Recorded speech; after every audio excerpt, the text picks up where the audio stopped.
I'm just going to say creators. Two creators are falsely claiming that these vehicles are part of the lights video captured on surveillance footage. They are wrong, as usual.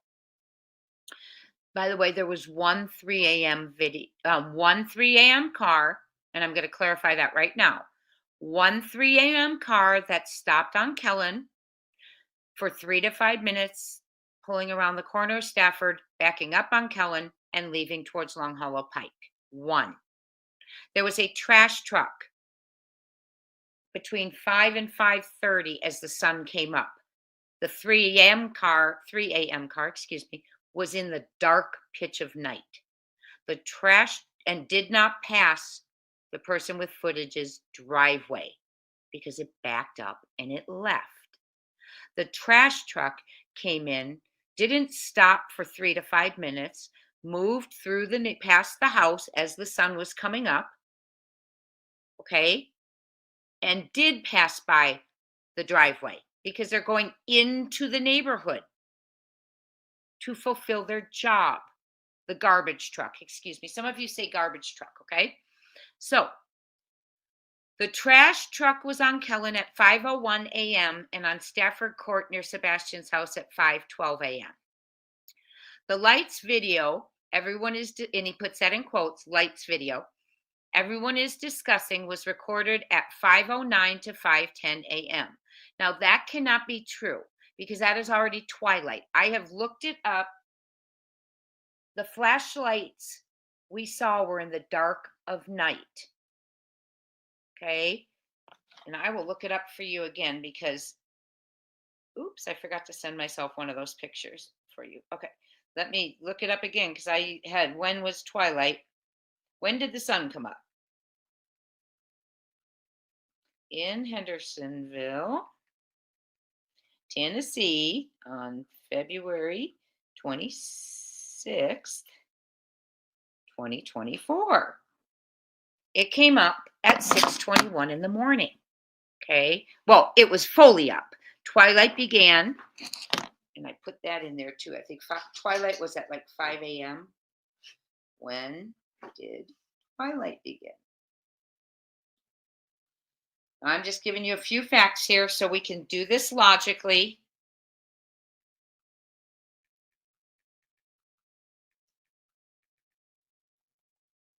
Because that's how we want to do it, right?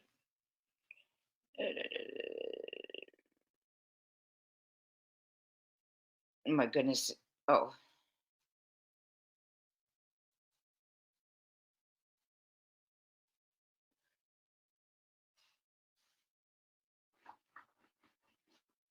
Sorry guys, I'm trying to do it at once. Okay. Twilight was already starting at 5 a.m., but I'm trying to get the exact because I just looked in my notes. When did twilight begin? Okay, there we go. Okay. So you have on that day, twilight was coming up when the trash truck came through.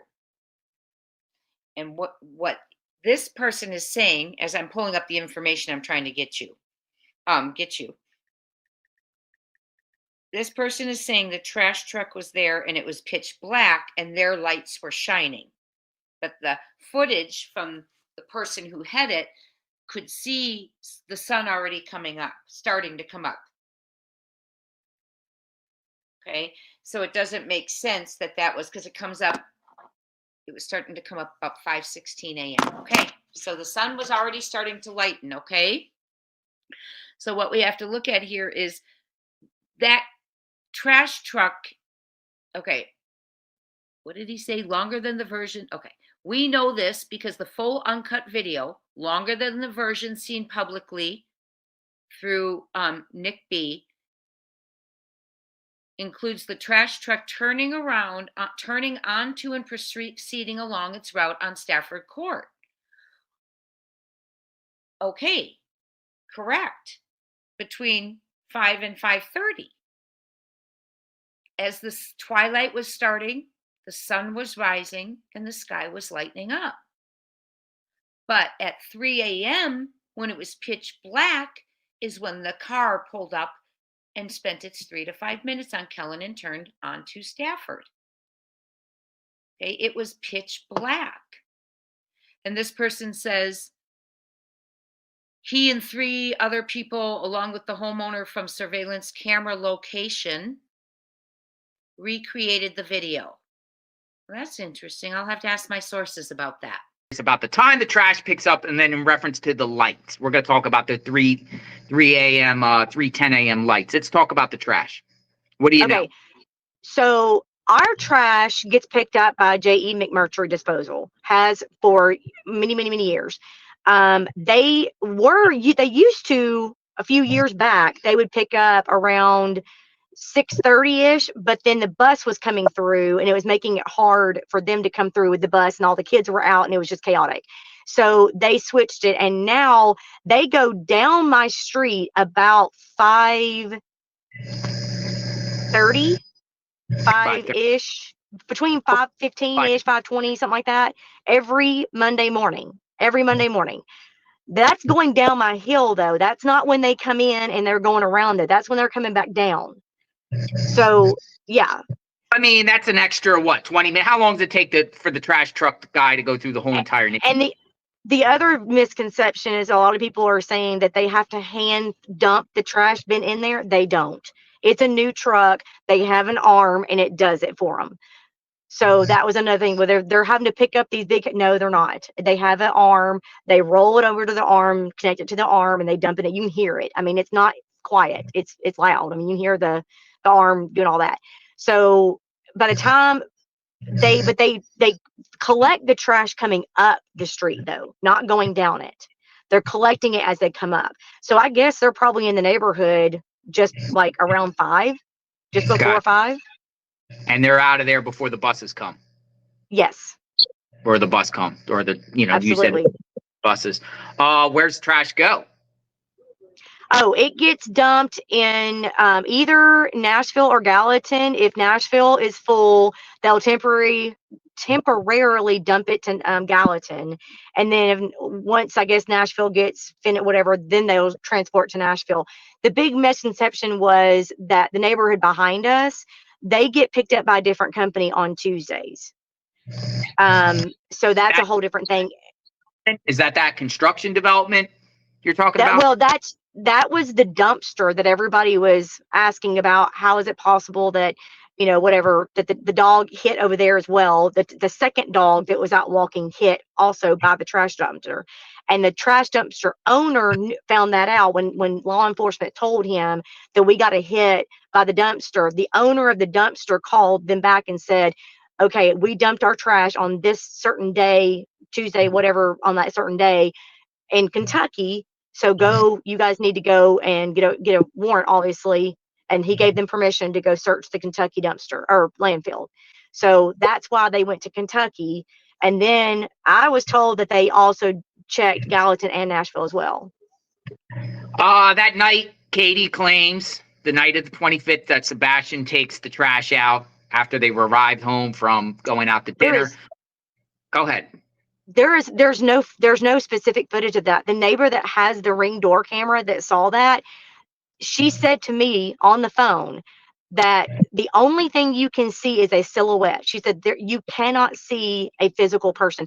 There is absolutely no physical proof of Sebastian being at their house that night after dinner. There's nothing. There's her car coming home. My neighbor did tell me that she saw her car come, but she parks in the garage, so nobody saw him get out of the car. What time was that? I always want to know what time she arrived home. Do you know? I asked, and she said that it was so dark that she couldn't really see. She saw about 6 or so, I think is what she said, ish, because they went to dinner at Texas, and then supposedly came home, and then her car came into the driveway around 6, and then somebody pulled the trash bin out, after that. But they don't know who it was because you can't tell.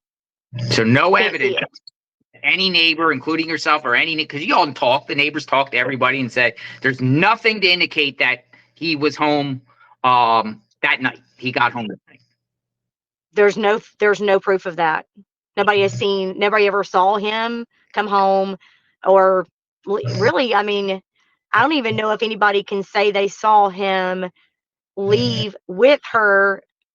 I mean, no, I don't think anybody actually looked back that far. It was so chaotic at the very beginning. I think the police were so focused on a runaway teen that was what everybody was focused on. So when they first asked to look at their video cameras, I think everybody was checking actual of him walking out, but there's no proof of him physically walking out. And then it was, okay, are there any cars around there?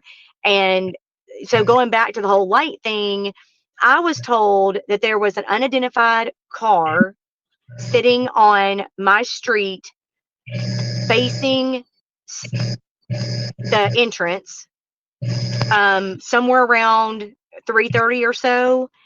And then the flashlights were actually seen on the neighbor's camera, 2 separate flashlights walking in between the yards, which the trash truck does not do. They don't need to. All of the trash is at the curb. They have never, ever gone. Matter of fact, when you sign up for services, they tell you in the email their rules and regulations. If your trash is not by the curb, they don't take it. Unless, you're an elderly person, you ask them. If your trash is like in the front of your house and you ask them, they'll come and get it like that, but they won't come around the back or in between houses. That's bull monarchy. That is not how that works.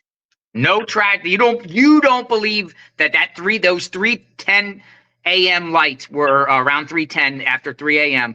were trash truck lights. Not only do I not believe it, but the neighbor that has the actual footage swore up and down that there are 2 different circumstances. There was the car with the lights coming towards the car backed up on Kellen and left.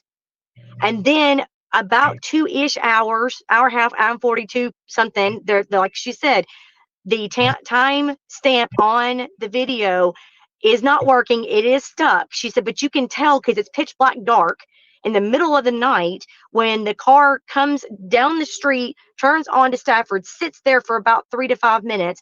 The flashlights are coming from 2 different directions in between the yards.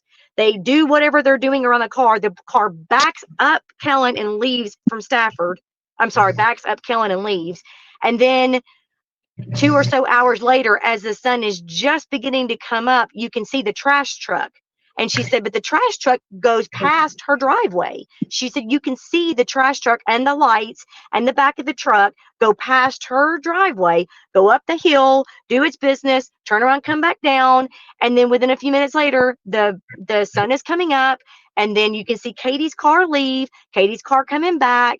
And then you can see all the police come in. She said, it's very obvious. So I asked her why the police are saying that that's trash truck. And she said, I don't know. I'm baffled. Because I tell you right now, there are 2 different circumstances, and that you can tell there are 2 different time frames. Wow. Because we've heard from Seth Rogers, and Seth is adamant that he was told, or he's seen. That's because LE has told him that. What's up with that? Because LE has told him that. Law enforcement has told him that. Why? Because, that's the question I asked. When I called, I got I think all of us are just super frustrated as this continues to go on, that we don't understand what's happened. We don't know what's happened. We've all been involved in trying to find him day one. We've spread it. We've shared it on social media. A lot of us were out with law enforcement the first week or so, looking for him and stuff. I mean, this shook us up to the core. It flipped our neighborhood upside down and just shook us up. I mean, nobody left their house for 2 weeks. Even the families who walk their dogs every single day, we didn't see them for 2 weeks. Why? So, why? Yeah, I mean, we didn't know what was going on. We had no idea what happened. I mean, when you have a 15-year-old kid that just vanishes in thin air, nobody wants to leave. We're scared. And then, of course, you see Chris, getting upset through all these YouTube videos. And if your neighbor is that upset and threatening people and saying the things he's saying, you're not going to go be a part of that. You're going to stay in your little cocoon and stay away from them. And I mean, lock your doors and be by yourself and protect yourself and just stay away from it.